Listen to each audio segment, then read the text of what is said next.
Ya, selamat pagi sahabat-sahabatnya Rumah Jonet, sahabat-sahabatnya Andito yang menyimak video ini live dari Facebook Live. Semoga pagi hari ini menjadi pagi yang membahagiakan dan bersemangat buat sahabat-sahabat semua. Ya, di pagi hari ini saya juga mau mengucapkan selamat Hari Kartini untuk para perempuan Indonesia yang hebat-hebat, yang keren-keren. Semoga segala hal yang baik selalu terjadi di negeri ini, dan semoga Hari Kartini ini mengingatkan kita bahwa kita bisa melakukan banyak hal dengan luar biasa bersama-sama, mau laki-laki mau wanita, masing-masing menjalankan peranannya masing-masing sesuai dengan panggilannya, dan silakan jalankan dengan sebaik-baiknya. Bagaimana pagi hari ini saya masih terpanggil untuk kemudian berbagi kepada sahabat-sahabat semua yang mungkin sampai hari ini masih di rumah aja. Masih di rumah aja, masih kemudian kita bersama-sama membatasi pergerakan, tidak berkumpul dalam rangka membantu mengatasi bersama-sama penyebaran COVID-19 yang saat ini sedang merebak, sedang menjadi bagian dari kehidupan kita. Semoga suasana COVID ini dapat segera berlalu. Ya sahabat semua, pagi hari ini bisa dibilang adalah hari ke-7, masih lanjutan untuk tutorial menyemai kangkung keranjang. Bagi sahabat-sahabat yang mungkin baru pertama kali menyimak video ini, boleh nanti setelah video ini selesai silahkan googling atau searching lagi di channel YouTube-nya Rumah Hijau. Ada 2 video sebelumnya, yaitu tutorial di hari pertama saya menyemai, lalu ada tutorial di hari kedua di mana ketika mulai sudah sprout langsung kemudian pertemukan dengan matahari. Nah, pagi hari ini di hari ke-7 ini saya mengamati bahwa kangkung keranjang saya, kangkung keranjang saya ini sudah waktunya diberi nutrisi. Bahkan sebenarnya agak sedikit terlambat memberi nutrisi. Pertandanya apa sahabat semua? Pertandanya adalah daun-daunnya warnanya sudah tidak menghijau sebagaimana hijau yang diharapkan.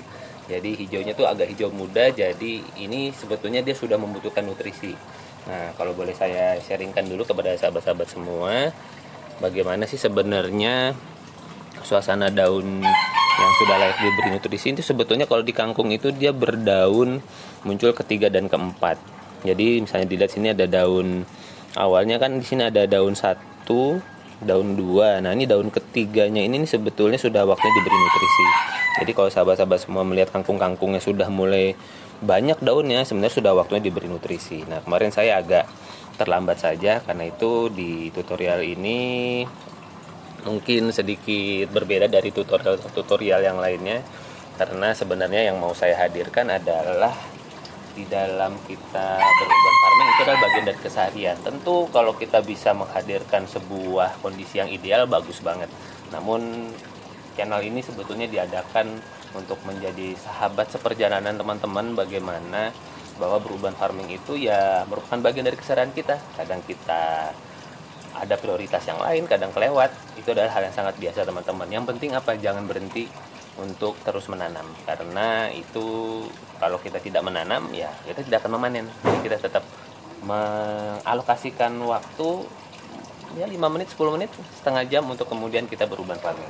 Mari kita masuk ke tutorial selanjutnya. Oh ya, sebelum saya masuk ke tahapan tutorial hari ini di hari ke-7, saya ingatkan juga kepada sahabat semua, kadang-kadang benih kangkung itu ada jenis-jenis atau benih-benih yang ketika dia kena air terlalu lama dia mengeluarkan aroma yang kurang nyaman gitu ya. Nah, kadang-kadang airnya jadi sedikit beraroma. Nah, itu gampang aja teman-teman, tinggal diganti aja airnya ya. Tinggal airnya diganti saja supaya kemudian bisa diberikan air yang baru lagi. Jadi kalau aroma airnya nggak enak, tinggal diganti aja airnya. Ya, oke sahabat-sahabat semua. Ini sekarang kita mau memberikan nutrisi. Oh iya, kebetulan ini airnya seperti sudah waktu diganti. Saya ganti airnya dulu ya.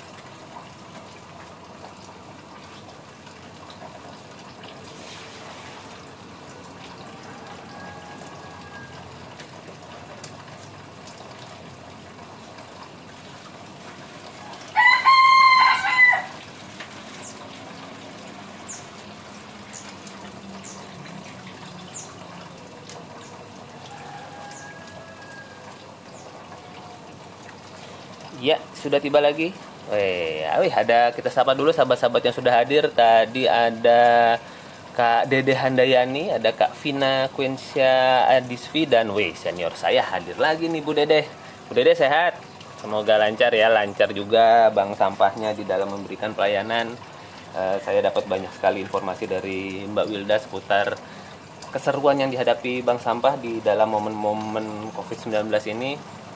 Walaupun katakanlah omset menurun, tetapi edukasi dan sosialisasi jalan terus, karena petugas sampah tidak bisa libur. Kalau libur, wah tambah lagi nanti persoalan sosial kita. Makanya saya tidak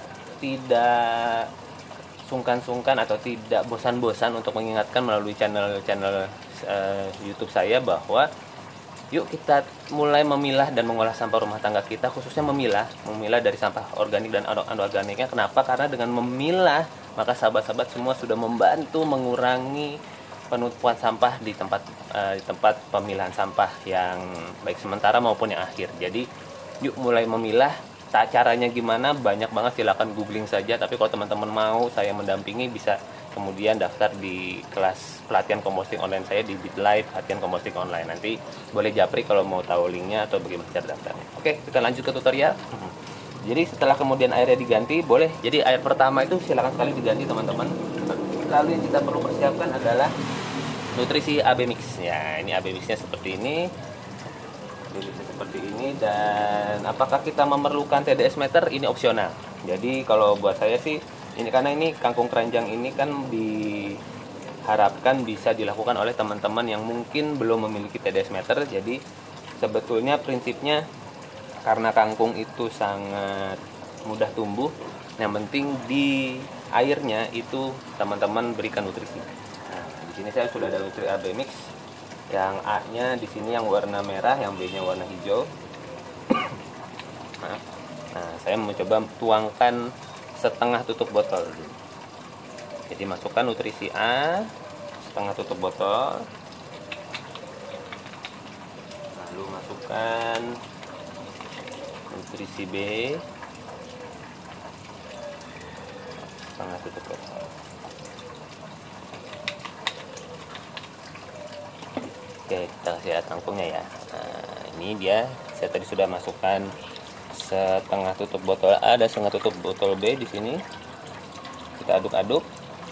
Nah, apakah kita perlu ukur TDS meternya? Boleh teman-teman, kalau sahabat-sahabat semua punya alat TDS meter, karena ini sebetulnya alat yang sangat membantu sekali di dalam kita mengukur, menakar apakah nutrisi yang kita berikan ini sudah cukup, terlalu berlebih, kita perlu tambahkan air, mengencerkan dan sebagainya. Ini alat yang sangat dibutuhkan sebetulnya kalau teman-teman mau berhidroponik. Nah, mari kita lihat. Tadi saya tambahkan setengah tutup botol masing-masing ya teman-teman. Nah, berapakah sekarang TDS meter airnya? 1300 angkanya, kelihatan ya. Coba saya hold. Tuh, angkanya 1200. Ini sebetulnya dari sisi air agak kebanyakan.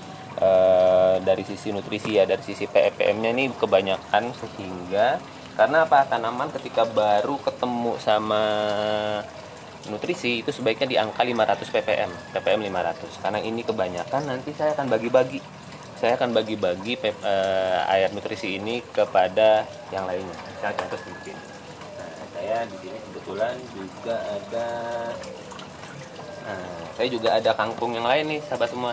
Ini kebetulan adalah sisa pembibitan. Jadi saya membibit banyak kangkung waktu itu untuk memenuhi pesanan bibit sahabat-sahabat yang memesan bibit hidroponik di saya, karena ada sisanya. Dan ketika saya lihat, wah sisa yang lain juga udah penuh nih, masih belum ada yang dipanen. Akhirnya saya memindahkan sebagian kangkung-kangkung yang tidak berumah ini, tidak memiliki rumah ini, ke keranjang yang lain. Jadi ini ada rock wool-nya di sini ya. Sini ada rock wool-nya. Nah, itu saya tempatkan di sini. Wah, ini seperti juga perlu saya ganti airnya dulu, karena ini memang juga belum ada nutrisinya. Sebentar teman-teman, saya ganti airnya dulu.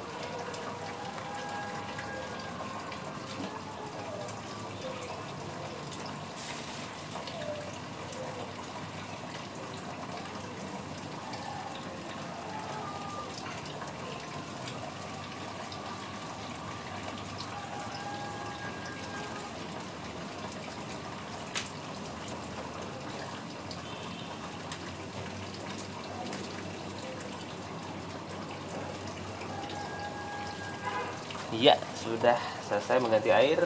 Oh ya teman-teman, kita bisa loh mengukur TDS awal air kita itu seukuran seberapa. Mari kita ukur ini TDS awal air di rumah saya. Air bakunya ternyata cukup tinggi nih, di angka 222. Apakah layak dipakai? Masih bisa. Tinggal kemudian kita tes saja, karena kalau air tanah itu kalau TDS-nya tinggi sebenarnya nggak ada masalah. Nah, saya mau bagi-bagi nih airnya, gimana caranya membagi air. Nah, jadi tambah deh tutorialnya ya. Tutorialnya adalah kalau kemudian airnya kebanyakan, ya kita bisa berbagi nutrisi dulu ke bak yang satu, lalu kemudian baru kita aduk-aduk dikit, baru kemudian kita bagi dua lagi. Jadi kalau airnya kebanyakan gimana? Nggak usah khawatir, saya punya beberapa instalasi untuk kemudian nanti berbagi air nutrisinya kalau kebanyakan. Mari kita ukur lagi teman-teman. Ini berapa? Masih 203. Oh, sudah naik. Jadi 747. Yang di sini jadi sekitar 760-an. Udah kurang lebih hampir sama. Jadi dari angka yang tadi sekitar 1.500 tadi dibagi 2 jadi sama ya. Setelah ini ya sudah, kangkung keranjang ini yang sudah waktunya kena nutrisi, kita berikan nutrisi ya, kita berikan nutrisi, cemplungin saja di sini. Iya, nah, ini juga kita masukkan di sini. Sip. Oke, sahabat-sahabat semua, beginilah inilah hari ke-7 kangkung keranjang saya. Semoga bisa menginspirasi teman-teman yang ingin memiliki sayuran sendiri di rumah. Kalau katakanlah belum punya kesempatan memiliki instalasi hidroponik, maka menanam kangkung dengan metode keranjang ponik seperti ini bisa dilakukan. Ada yang mau ditanyakan? Silahkan sampaikan di kolom komentar, baik di Facebook ini, di IGTV boleh, atau di channel YouTube-nya Rumah Hijaunet juga boleh. Ya, boleh subscribe juga di channelnya Rumah Hijaunet. Siapa tahu update-update videonya bisa menginspirasi teman-teman di dalam melakukan urban farming di dalam keseharian. Terima kasih sahabat semua sudah bersama saya pagi hari ini. Semoga pagi ini menjadi pagi yang membahagiakan buat kita semua. Teman-teman tetap semangat, tetap menjaga kesehatan, tetap di rumah aja. Kalau kemudian memang belum ada hal-hal yang perlu keluar, karena membatasi pergerakan adalah salah satu cara paling baik untuk kemudian membatasi penyebaran COVID-19 yang sampai hari ini masih terus bertambah jumlahnya. Kita bisa melalui ini bersama-sama sahabat semua. Terima kasih ya teman-teman. Saya sapa dulu deh siapa yang sudah hadir, yang kelihatan komen. Wih. Ya Budada, yuk kita menanam. Dan wah, ada master saya nih, Kang Asto. Yeah. Ada guru saya juga, Pak Trisna. Terima kasih sahabat-sahabat semua yang sudah hadir. Semoga video ini bermanfaat. Sekali lagi, di dalam masa-masa di rumah aja ini, kenapa tidak kita luangkan waktu ya 5-10 menit, 30 menit untuk berkebun. Karena dengan memiliki sayuran sendiri di rumah, maka kita semakin dekat dengan antioksidan terbaik. Karena apa? Sayuran yang baru dipanen itu adalah sayuran yang memiliki antioksidan terbaik. Dengan catatan langsung dimakan ya, jangan disimpan di kulkas lagi. Terima kasih sahabat semua. Sampai kita ketemu lagi di sharing-sharingnya bersama Rumah Hijaunet yang lainnya. Bye-bye. Jaga kesehatan teman-teman.